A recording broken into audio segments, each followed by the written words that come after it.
to either comment on my summary, or if I, while I'm giving the summary, can come up with a question, answer that question. And so what I thought was quite pertinent, and I think that has been picked up by other people throughout those last 3 days, was the idea of, okay, when do I call things the same, and when do I split them into two different entities? And so the almost iconoclastic question is, like, is Pavlovian conditioning the same as Pavlovian conditioning? You should trademark on this. Yeah, precisely. And so I think there the question always is, okay, on what level do we use our nomenclature? And that was precisely the question that we asked ourselves when we had to face the decision, okay, do we call the operant component in operant conditioning an operant component? Do we call the classical component in operant conditioning the classical component in operant conditioning? Or, because we were using the word classical on a level for which it wasn't designed. And I think Jeremie did a really good job at explaining the different levels at which you can use nomenclature. And I think everybody here is intimately familiar with the fact that clearly operant and classical conditioning are procedural definitions. And this is how they're always explained first, essentially, in that, well, in one case, the animal has some control over the presentation of the stimulus, in the other case, they don't. So it's how the experimenter has set up the experiment that determines whether an experiment is operant or classical. But what processes are happening in the animal in these different experiments are a different matter.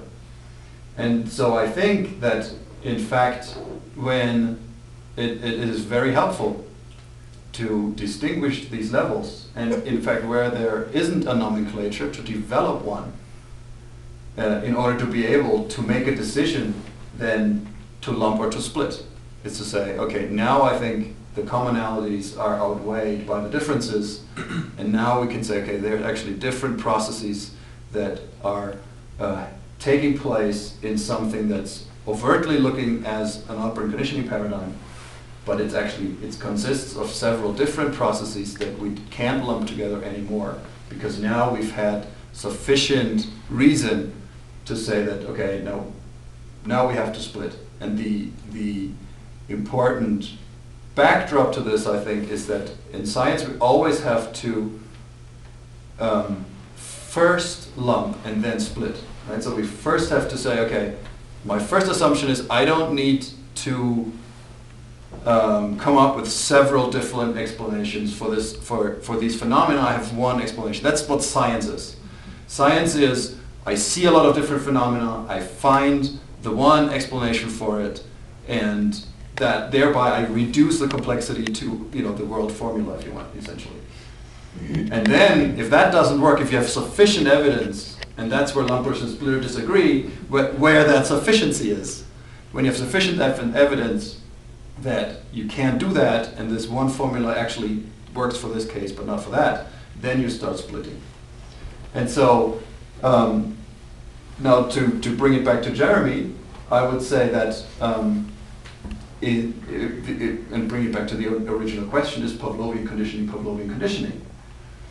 I would then say, yes, clearly the procedural definition of Pavlovian conditioning and how the experiment is done is quite straightforward, and it's one thing. However, one has to look more closely as to what is happening in the animals in order to then say, okay, are the same mechanisms and processes happening in the animals in every single case of Pavlovian conditioning? And that, I think, is an open question. And there, I think it's really a question of, okay, how does it make a difference if I have a different molecule in one brain area in fear conditioning and a different coincidence, the molecular coincidence detector in another brain area if I do, for instance, conditioned food aversion. And there, I think it's quite open for debate, and there I would say, okay, now if we start developing, if we were to start to develop a nomenclature of learning mechanisms, and so one could use, and there you have several levels. Again, you can look at the physiological level and distinguish between synaptic plasticity and neuronal plasticity, for instance. Then you can look at the different molecular mechanisms. You can say, well, this is an NMDA-dependent LTP, this is an NMDA-independent LTP, this is LTD, and of course, you can also go from the physiological level down, as I just did, or you can go from the physiological level up and can say, well, the inhibition enabling conditioning is the same thing as a facilitation in conditioned food aversion, simply because this inhibition leads down, because I'm inhibiting an inhibitor leads to disinhibition. And you can say that, well, and this is where you have the different levels of processing and the different levels of description. And so that's then the question I would put to Jeremie, since he essentially brought it up, is that, okay, at what level, so do we need to have these sort of criteria on every single level? Or would it make sense to confine the level of explanation to, let's say, an arbitrary level, a convention of, let's say, physiological level or network level? And I'm asking this to bring this back to more general ideas, because in Skinner's tradition, it's always been, well, the brain is a black box and I don't care, I don't even want to look at it. And clearly people will be more interested in the physiology, other people will be more interested in the network, other people will be more thrilled by the molecular level of explanation. And so I think it's probably been to the detriment of experimental psychologists that they've too long ignored the black box and didn't start looking into it earlier. And so the question is, do we keep everything wide open? Do we develop new nomenclatures for every single level? Or do we say, well, the brain works on neuronal activity and the molecules are just the tools that the neurons use? Or should we really go from the molecules to the behavior? I'm not sure I can answer this question. Let me see. I'm going to try my own synthesis of a talk, and maybe it will come down to your question at one point. Because basically, if I take like Peter's talk, my talk, and yours, we both say three different things. Like you were saying, there's two types of learning, Pavlovian and operant, or word learning and self-learning. I was saying there's possibly in hundreds or millions of learning. And Peter, in some way, the way I look at your experiment it's just one. Pavlovian and operant is not different. And since that, for students, might be very confusing because three people, three talks, three different things. But when I was rethinking about this last night, it seems to me that actually there's a story there, and which is consistent. And so I will try to tell you that story that I think it is, and maybe it will answer your question. You tell me. Just as a side note, I'm totally agree with you, but we should jump to the black box, and I'm all for mechanism and looking what's inside.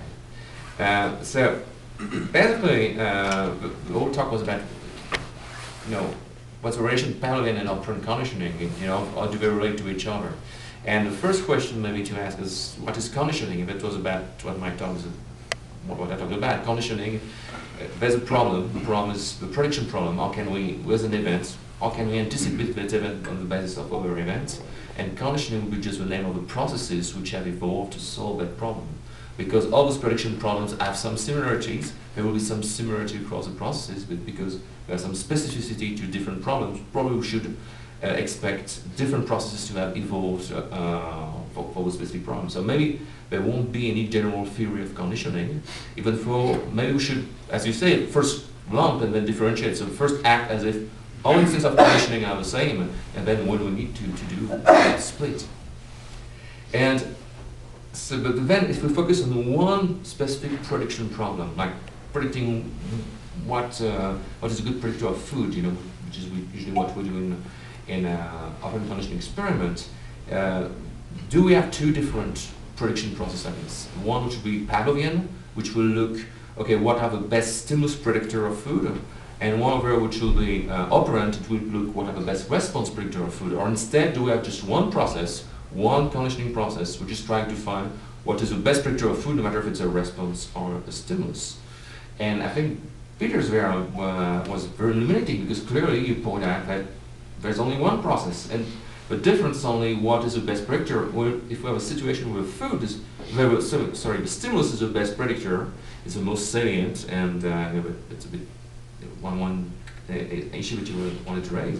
So the stimulus is the best predictor, then essentially the behavior will be determined by the stimulus association, and we'll have like pure Pavlovian conditioning. On the other hand, if we have like a situation where the response is the best predictor, then behavior will be mainly determined by the response-stimulus relation, and we'll have like pure operant conditioning. And probably in most cases we have a mix of the two, because the response is a good predictor, the stimulus is a good predictor, and they both contribute to respond.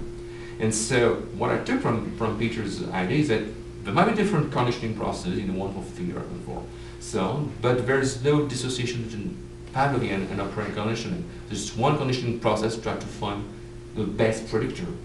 But it seems to contradict what you show, because you show there's different molecular bases for operant conditioning, self-learning, and Pavlovian conditioning. So, and I was trying to say, well, maybe it's not so different, because again, if we go back to my argument that conditioning processes are shaped by natural selection to fit exactly the type of prediction problem they have to solve, that means that when you're trying to find a predictor of one event, you're not taking into account all the stimuli and all the responses that took before. Natural selection is restricting to a set of potential predictors.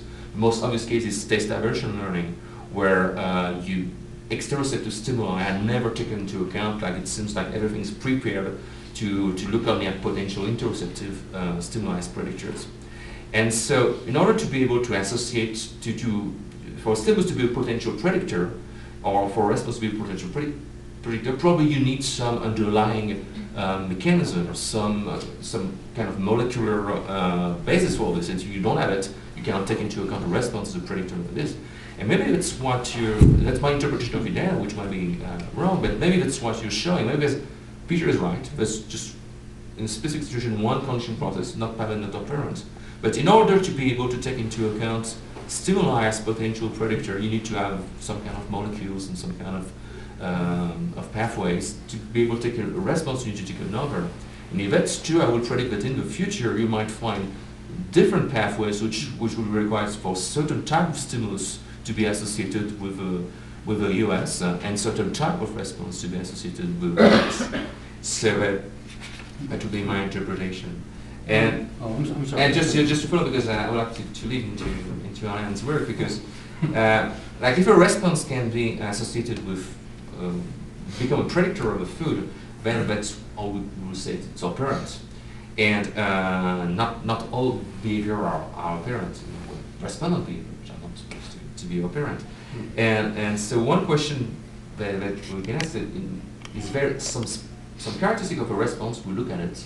We could say, oh, this one will be a potential predictor of food, so will be an operant response or not. And Skinner had an answer for this. It was either it was respondent to the vegetative response, it was operant to the skeletal musculature response, but it doesn't fit. So we don't have any other criterion. The other criterion will be, is the response voluntary or not? It will link to this idea of free will. But voluntary, how do we know if the response is voluntary or not? And listening to Alan, I got a new perspective on his work. I think that your work somehow is a quest to try to find what are the characteristics of a behavior which we say, okay, this behavior is voluntary or it's not. And basically your question is then, if voluntary means operant and involuntary means respondent, then it's a quest to know, okay, well, how can we set up some criterion which will identify responses of operant as operant or not. So that was a bit what I took from the meeting. And so I don't know, maybe Alan will just very briefly, I just can't understand not separating voluntary from involuntary behavior. To not look at myself is to make a mistake. Sometimes things happen to me I sometimes throw up. That's not voluntary. I engage in all kinds of voluntary action. So, I mean, I just start with, well, let's look at what we're about. And so there have to be different processes, or I'll just stop there. I mean, it seems self-evident that doing this is different than if I were about to sneeze.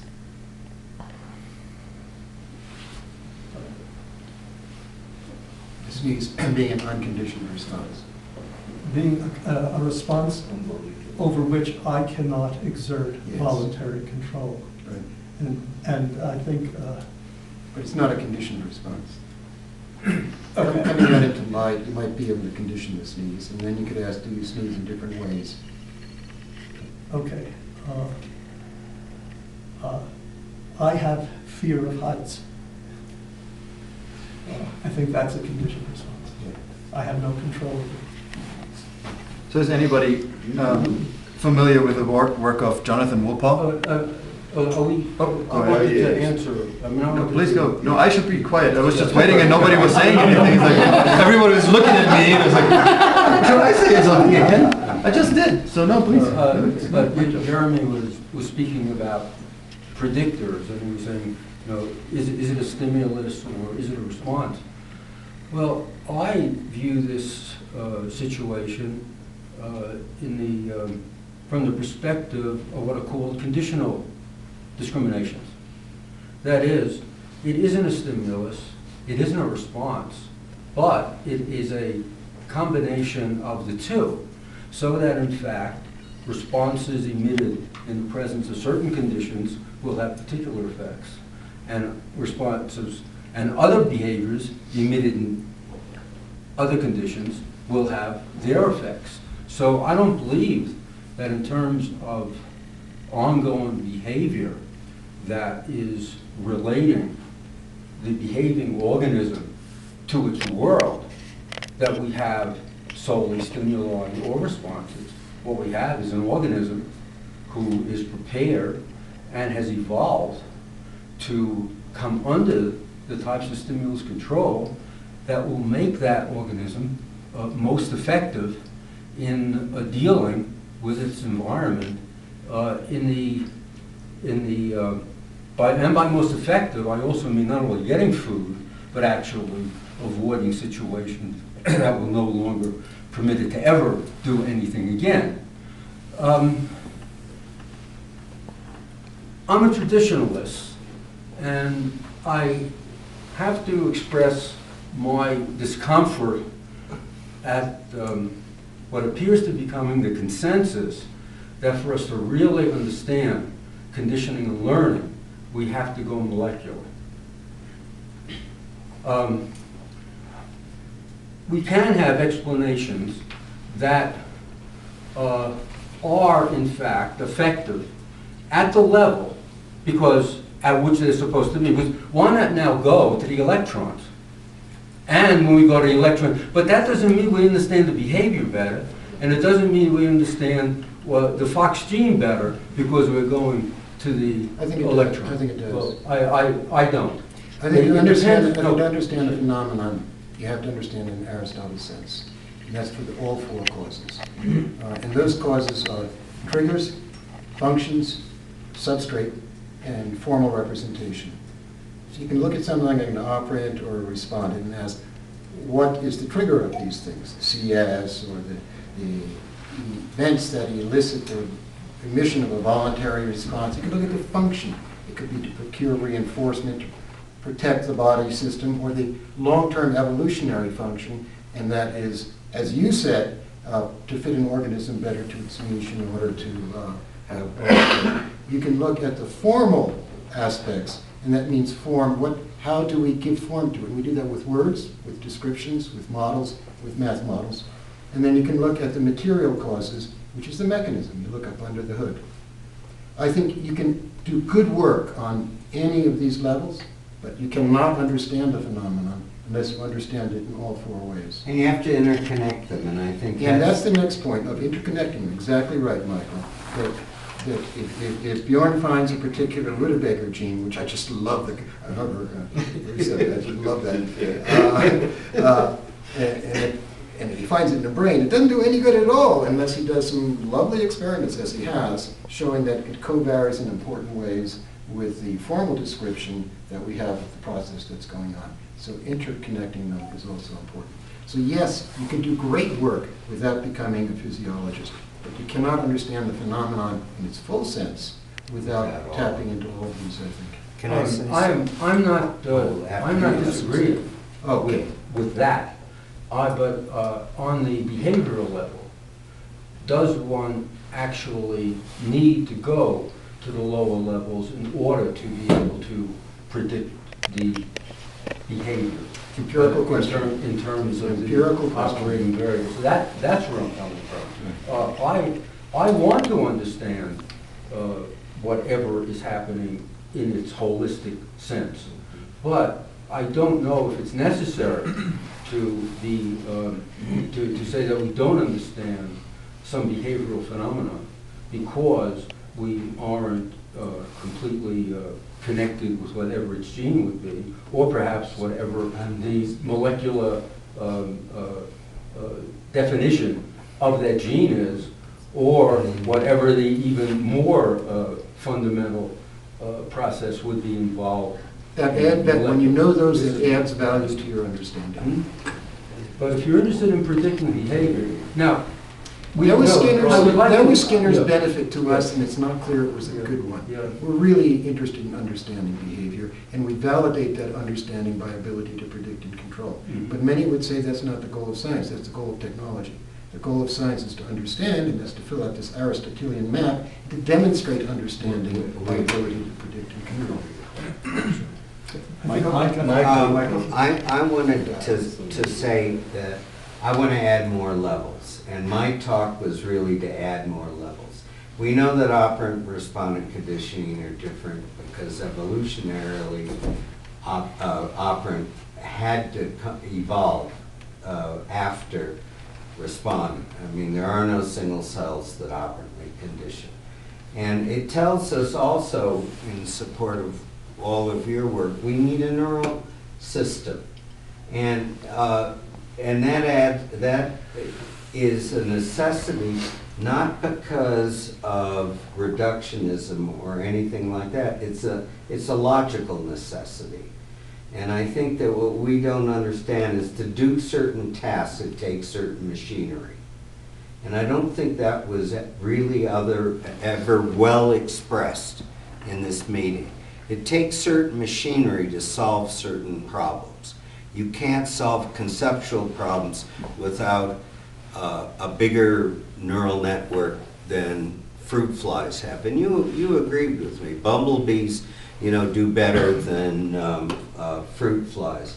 And I think that if we don't look at the tasks that these animals face and how successful they are at doing those tasks, you know that humans control 40% of the biomass on land, 40%.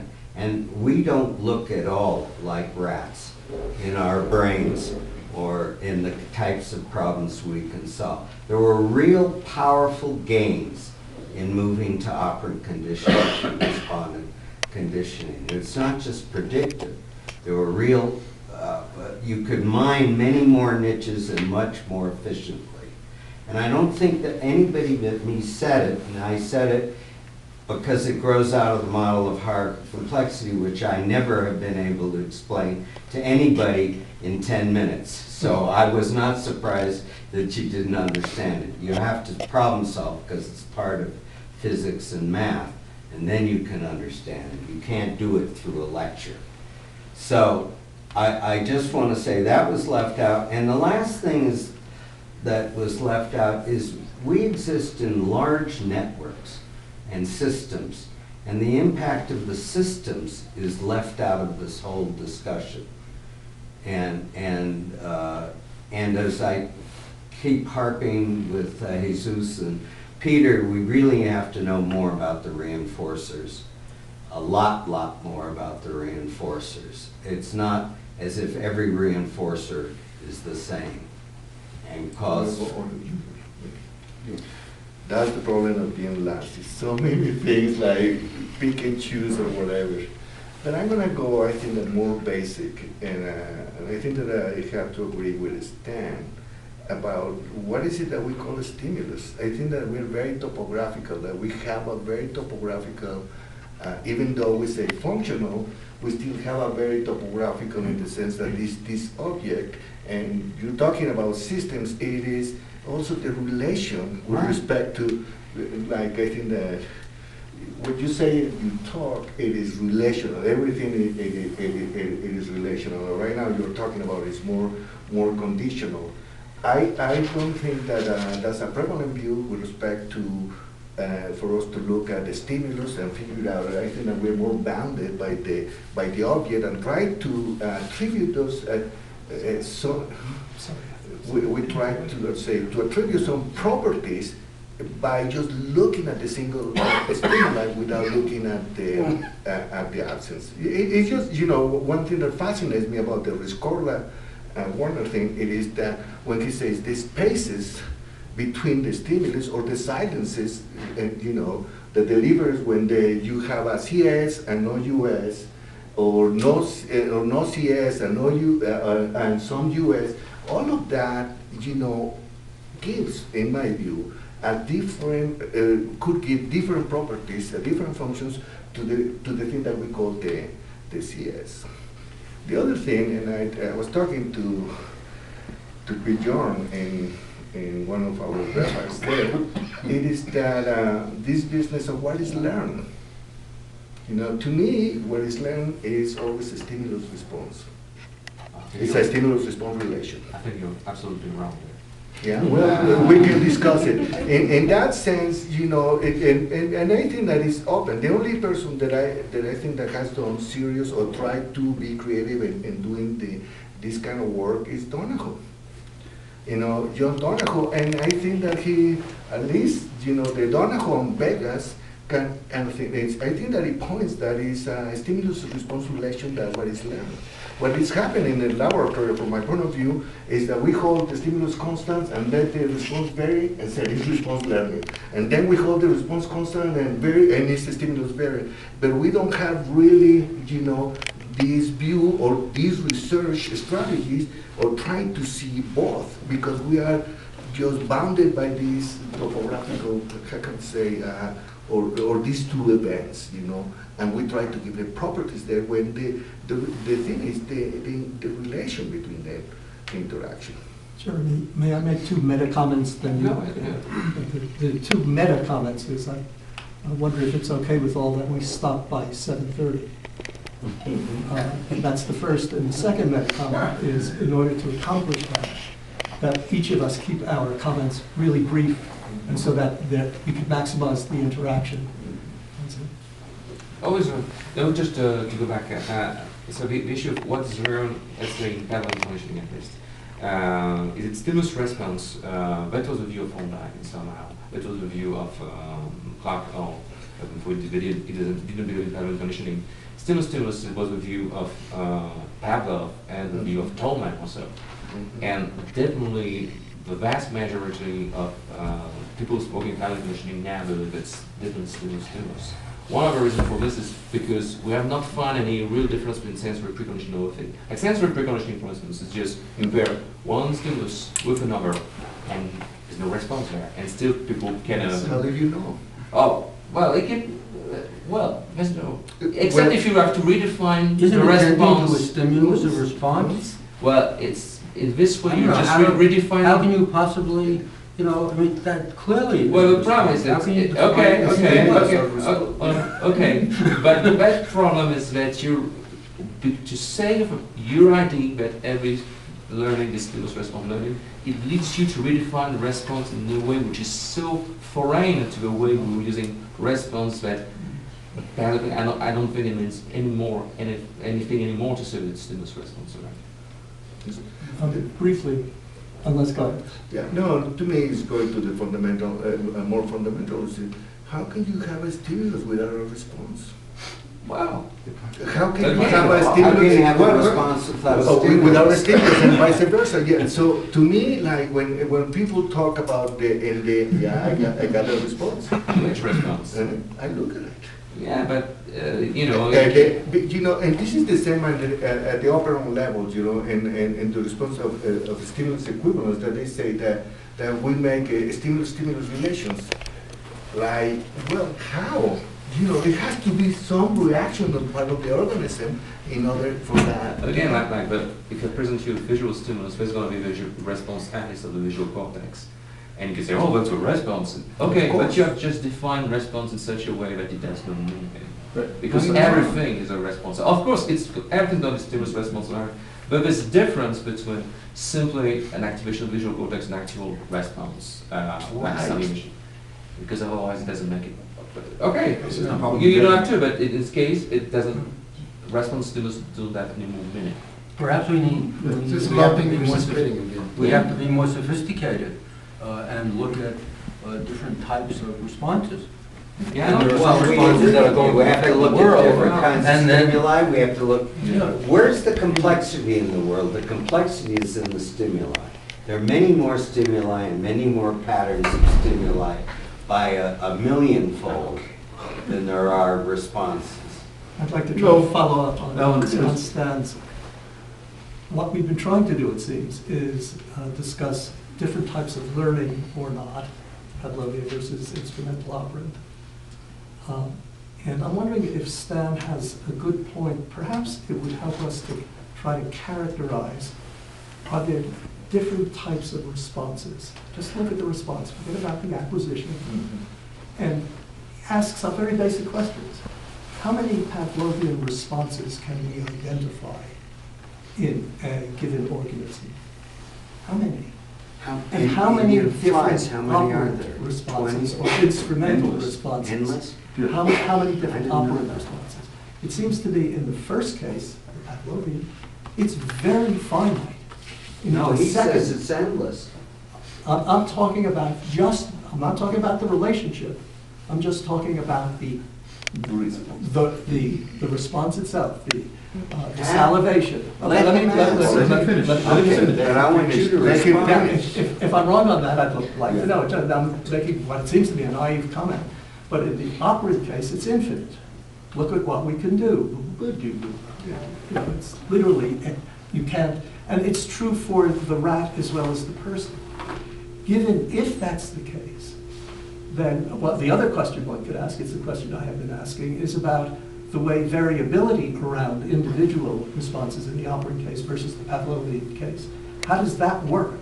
And it seems to me the variability is much more open in the operant case than in the Pavlovian case. So by trying to characterize the types of responses, maybe that will help us to characterize a lot of the different types of learning that go behind the way these responses come out.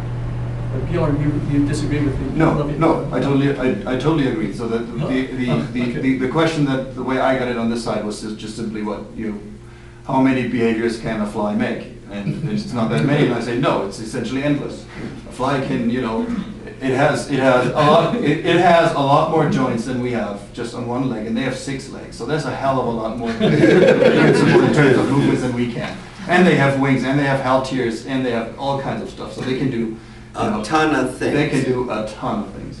Yeah, but it's still finite, which is what Alan is saying. It's the combinations are very large, but the finite things they can do. So well, everything's finite in terms of the individual, but yes, it's the combinations. But once again, characterize the Pavlovian response and think about the combinations there versus the operant response and the potential combinations. That's in my It paper. strikes me that there are massive differences Right. So that's between what I was these trying two to say. kinds of things, and therefore to try so- to yes, lump sorry. them is a mistake.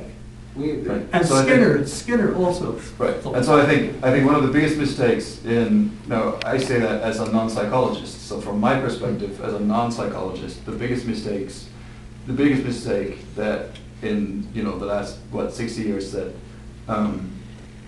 of psychology that I can see, which is a small fraction, is that to equate behavior with response. is to just say, well, every behavior is a response, which essentially means that whenever I see a behavior in an animal or in a human, the first thing I do is I look for the stimulus. And I think this is probably the largest mistake that one can make. And it's akin to the mistake, it's probably even worse than the mistake of calling Pluto a planet. Because that, if everybody's familiar with that history of that, it's just simply that it delayed planetary astrophysics of the solar system by 30 years. That's essentially what it does. The people call it a planet. Nobody looked at the Kuiper Belt anymore for 30 years. And then after 30 years, people started looking at it again for completely different reasons, and then found so many other objects out there. So essentially, just by calling Pluto a planet has delayed science by 30 years. And I think calling every behavior a response in psychology has probably delayed psychology by a lot more than 30 years. You want to call them In classes? the operant situation, when you say that your subject is responding, we actually do not mean that it is responding to a stimulus. It's responding to change the world. Now, what's controlling that response? And the stimulus control. So you are, I think, creating a little confusion here. And perhaps it's because you're not a psychologist. He's splitting responses that are No, I obvious. I understand exactly what he's saying. We should. What if he's doing it? I'm with him. I'm doing it. You see? I mean, I don't think Responses and actions. Right? Yes. By not And I think categorizing. skills. Maybe Skinner. we should be clearer. Skinner. When we talk about the animal responding, But you know, what's he's changing the world. Guthrie and All right, so now, Wait, so now I think we've left is- discussed enough among the panelists, Yeah. and we should open it up to the floor. The first question was right here, the second is right there, From and the Russell. third is back there. I think maybe one thing behavior analysts and psychologists perhaps ought to do is, I suppose people have talked about this plenty of times, is not be so focused sometimes on the certain molecular aspects, SS learning, sensory preconditioning. If you get more creative and look at what sorts of contingencies can animals be exposed to, instead of just focusing on simple stimulus and response, but in the case of something like when organisms engage in symmetry, perhaps, given XY, they learn to choose YX or whatnot. These contingencies that are more extended in time, and loosely speaking, things come to serve as information, right? In a more proximate sense, this information doesn't really seem super significant, but in some sort of higher order operant, Right, right? that's This what I'm allows talking you about. to satisfy certain contingencies. And that's So- why we need stage theory, because we can figure out these kinds of questions. Without it, you can't. Well, that's precisely why. And so whenever you look at You agree with me. I'm just kidding. Yeah, You know, Jesus and I agree on this. I've been trained to see things in stimulus-response relations also, and the proposition of some responses being actions, assuming the stimulus might not be in the external world, is a little bit troubling for me to come to terms with, because almost the other assumption is that it might be originating within us, be it's in dopamine or something else. And those are classic, and sometimes we can't possibly, it's difficult for the working organism to identify the external variables as it relates to the response, as Alan was saying earlier. And there's a classic study by Flanagan and Golddiamond, where they took fluent readers, and they stuck an electrode to the end of the finger, and they asked the fluent readers to read. And over time, these readers started stuttering. And throughout the procedures, they kept stuttering more and more. And when it was over, they asked the readers, why they stuttered. And their answer was, it was due to anxiety. And the anxiety, when they thought about it, came more and more, and then they started stuttering. But what really happened is there was an avoidance schedule for punishment connected to their finger. And so they got shocked every minute if they didn't stutter at all. And so again, he related it to an inner variable, not to the external consequence, not to the environment around him, but just because of his history and the way we've come about explaining things. But so sometimes it's difficult to see it in the external world, but it might actually be there. And I assume Jesus, he always says a quote from Confucius, and he changed it a little bit lately. And the quote from Confucius is that everything is beautiful, but not everybody can see it. And the way Jesus changed it around is that everything is orderly, but not everybody can see it. And I like it. to me, that gives you something to work with. And that is a model that you can go and change behavior with and work with. Now that a little bit sounds to me that if the world is troubling to you and you don't like the way it is, then you try to find the picture in the cloud even though there isn't, the face in the cloud even though it isn't there. Right? So science is the best way of making sure we're not fooling ourselves, because we want to see patterns where there sometimes are none. So we use science to distinguish between those two situations where we find a pattern where there is one. Well, and then we don't find we have it. another philosopher of science, Murray Sidman. And Murray Sidman says we have to do our best to get rid of variability in behavior.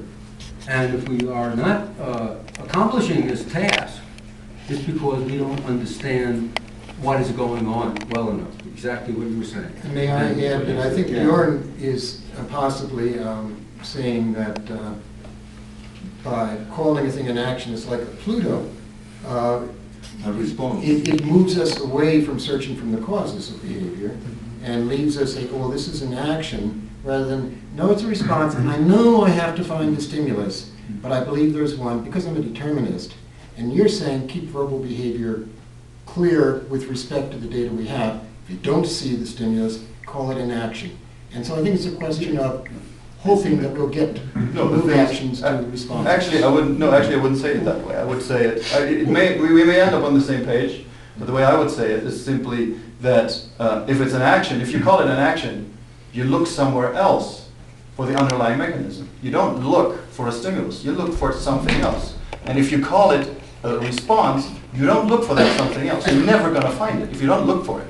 So by calling everything a response, you're looking in a completely the wrong place in the animal. And so that's the same thing that happened with Pluto. People called it a planet, and they stopped looking. So you call it a response, you stop looking. Yeah. And if you don't find immediate the stimulus, you're looking in the wrong place. Bjorn, what is the something else? I mean, if you're not looking something. So, for instance, is you look at the neuronal mechanisms that lead to firing in the neurons that control behavior, like the B63 neurons that I showed, that if you depolarize them with a constant stimulus, they have a mechanism to fire and stop fire, to fire and stop fire, and they do that on their own. And that's, I think, is the best, one of the best ways of trying to prevent, to not fool ourselves, is that to not look into ourselves as humans, but to actually use other animals and use the experimental techniques to exclude fooling ourselves by thinking that it's anxiety when it's somebody else doing it. And that sort of experiment shows precisely why it's a useless experiment to answer that sort of question, why you have to use a different experiment where you can exclude these sorts of things. But are those not And so that's why I think... I mean, are those not stimuli? The sort of the firing of that neuron. That's what I said. Wait a And minute.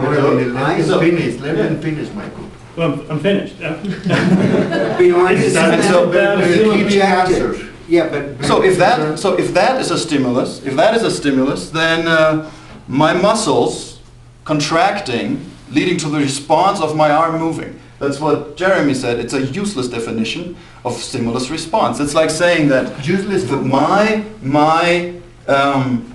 opening my fingers is the stimulus that triggers the response of falling.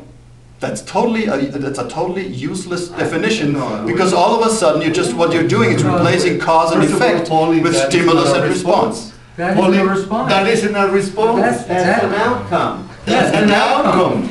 It's an outcome. No, but That's it's not a response. Objected to mine. That object falling to the response means that See, we we're have a long behaviorists. discussion ahead of us. And, I'm going to just finish one more thing.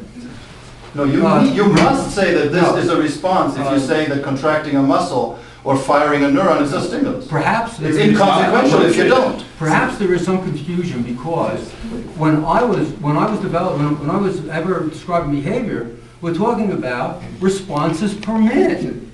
And the responses were behaviors, and they were operant behaviors. And we always said, what's the rate in responses per minute? And none of us were really thinking of these as Pavlovian responses. They were emitted responses. Now, we have to know what they are. But so perhaps there is a problem in usage, for example. But responses per minute have been used in operant psychology from the very beginning, and in no way thinking And Pluto has been called that by those, no, anticipation. that those responses Equally wrong. were Pavlovian responses. There's a comment in the back of the room. Yes. I'm sorry. To kind of piggyback off what Michael was suggesting, the questions about not only that we figure out physiological bases, but we should be going in the other direction as well, which is to say, how do we deal with the implementation in educational situations with respect to what we know about learning? If learning is so fundamental, and we understand the particulars of it, then we have to be able to deal with the implementation of it in education, and how do we do that in a society structured as ours is. And that is a challenge and a half, and if we don't attend to it in the here now, when we get there, we're going to probably mess it up. You've been trying to say something for a little bit. Yeah, I think, see, what you were trying to say before the last, what was said last, was that Last it was hard to call the firing of a neuron a stimulus. And that can be best described, best summed up by a paper by Joe Lane called The Hard Problem. And he wouldn't call any private event a stimulus in the same sense as the emotions. They're not a stimulus nor a response. They're a byproduct of the contingencies, just as other responses would be. And so, and sometimes we always want to search inside to find what makes it work. And we do need mechanisms to make things work. But in the case of music, a lot of times you look, where is music in the record player? You know, is it inside there somehow, or is it in your ear? And it's not. You can take up when the record player's going. You can pick the pickup, and the music stops. And so maybe it's in there. You know, you put it back, but the record keeps going. But later you can take another piece out of the record player, and the music stops. You know, and so the music isn't in there, and it isn't in your ear. It's in the interaction of the whole record player, the sounds, and you as an organism. And so Well, that's what I was saying. yeah, and it's a hard problem, and that's the I name mean, of the paper. I hard problem. objected You know. to my using this internal stimulus. I now understand why. Because you don't like to have these stimulus response, this idea that every response is a stimulus. Right, because it prevents us from looking. I understand, otherwise- now I understand what you're saying. But I think what you consider a stimulus is not what I consider a stimulus. I think a stimulus is much closer to what Peter is calling a stimulus, means its own, and what you call a stimulus, which is there's something going on, we don't know what. We know what we do, and we look at its function, but we don't reify it. And I'm all for you against reification of stimuli, okay? I just want you to know that. But I think that the big problem in operant conditioning is reification, and it's always been reification. And I think every talk in this meeting was against reification. What is your criterion to define a stimulus? I just simply call it a perturbation, a change in the state of affairs. That something happens. is changing in. We don't know. It doesn't. I would stick with what Peter says. It's what it does and how it controls. And I would stick with what Chase said. Yeah. Yeah.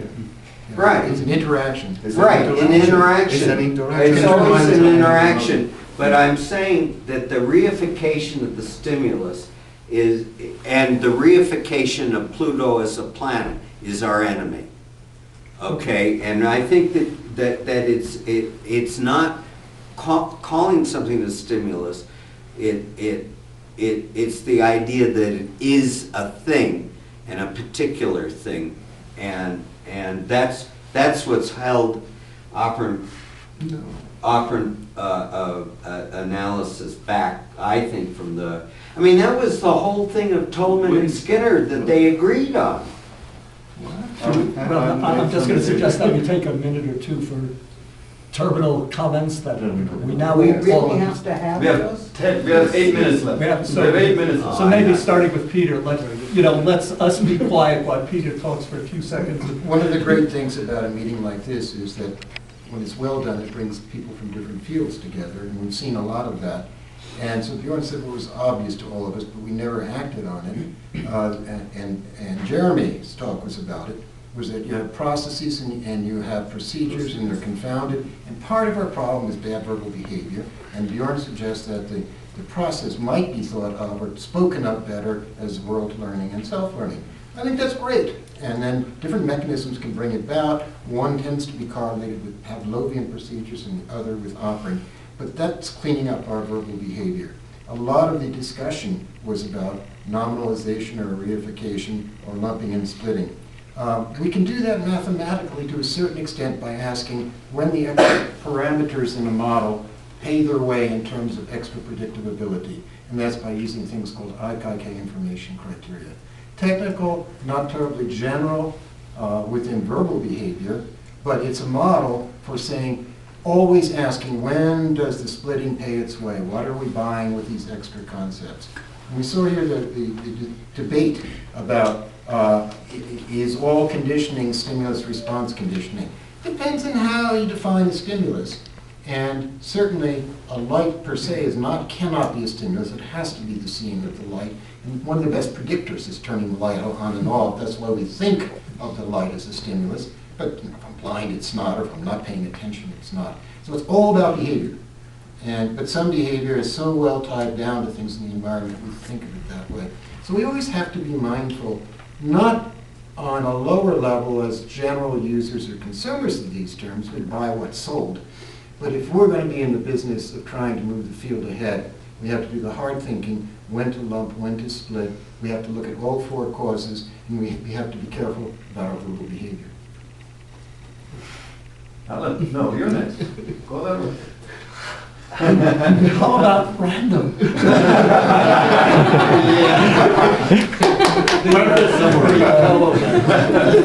I mean, this is, Peter just did a beautiful job of broadly summarizing. I'm not going to keep trying to do that. The thought that comes to my mind is perhaps coming from Michael's comments also, perhaps we're making a mistake reifying the term operant. And I increasingly think operant is not a thing. It's not either an operant or not an operant, but there's a continuum of operantness.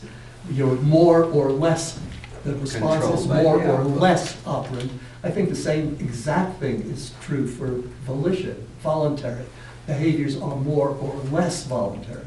Now it behooves us to characterize what moves the thing, the response along this voluntary or operant continuum. And of course, I believe that as you move toward one end of this operant continuum, you get closer and closer to what we call a Pavlovian response. There I don't myself understand what a Pavlovian continuum would be. It seems more or less a discrete nomenclature, but I'll stop there because we're running out of time. I'm very sensitive and concerned about reductionism and the conclusion that we really understand one level of phenomenon better because we can now relate it to another lower, more fundamental level. What I see happening in behavioral science today is that as it's going towards behavioral neuroscience, is that the neuroscientists don't really know a lot about behavior, and they are terribly simplistic about behavior. And I would mention somebody who I respect very much, Wolfram Schultz. I was visiting his lab back in 1996, and he was actively doing his research with implanting electrodes in the nucleus incumbent and working with the reward system. And he asked me, He says, Stan, would you have somebody you could send here as a postdoc? You know, these neuroscientists are a dime a dozen. But I need somebody who really knows behavior, who understands contingencies, and who understands how to do these experiments so we can reach conclusions. Now, I don't think anybody here is going to feel that Wolfram Schultz is second rate, you know, but that is what his observation was. And Trevor Robbins was, I think I'm going to have to stop you there because we only have 3 minutes left. I'll follow you. Like, you know, I read this article in the 90s, and in the 90s, and I think that some president of the APA, because the animal labs were coming up and neuroscience was coming up, the title of his comment just summarizes it perfectly. He says, Brainwise, behavioural stupid. It was referring to what Stan was talking. That's why I'm so happy now that we can interact with biologists, with them, because we need to be interdisciplinary in that way. We need to learn from them, and they also need to learn from us. The problem here is how to get you. Not all psychologists are the same. How to get you to the good stuff, to the thing that has been more productive in behavioral science. Because, you know, to me, when we were talking that in the morning, I said, oh my God, we cannot really communicate very well because we have two different conceptions of what behavior is and what stimulus is. So I think that we have to come to terms with that, so communication can flow. And you know, there is a procession. It happened with artificial intelligence. You know, first the cognitive, and it was a lot, and later on, the artificial intelligence guys found the good learning theory, and it will be there. Sorry, I took too much time. Oh, I don't want much to add to everything that says, except one thing: bring back Pluto. It's not black. Bring back. And you, Michael? I have nothing to say. I think it's all been said. That's astounding. I think that's the last word. We're up in time. Okay, well, yes, And Stan can I was. 60 seconds. When I was at Cambridge and was speaking to Trevor Robbins, probably one of the most respected behavioral neuroscientists around, he said, without the behavioral phenomenon that you guys are creating, studying, and helping us better understand, we wouldn't have anything to study. That's how it is. Can I make a comment? Yeah. Maybe sort of conciliatory, I don't know. I think information is good. And information at the behavioral level is good. Information at the neuroscience level is good. And bring it back to Aristotle. To the extent that there are higher order operands and information is required to satisfy certain contingencies, that neural information field would be very special. So, if I can make one more comment, in Joe Lang's paper, The Hard Problem, one of the last sentences that he had in there was that just maybe neuroscience is looking in the wrong place. Not that it couldn't help benefit in analysis of it, contingency analysis of emotions and other private events, that just maybe you're looking in the wrong place, is how he finished it. But it's an excellent article. Hard problem. So. All right, and so with that, we're running out of disk space, and so I'd like to thank all the participants of the panel and the audience and the participants in the discussion. And I think we've had a very deep and, to me at least, very entertaining and stimulating discussion. And may I just say that the neuroscience that I heard in this meeting was incredibly impressive. Me too. Be clear. And I think, in fact, attending to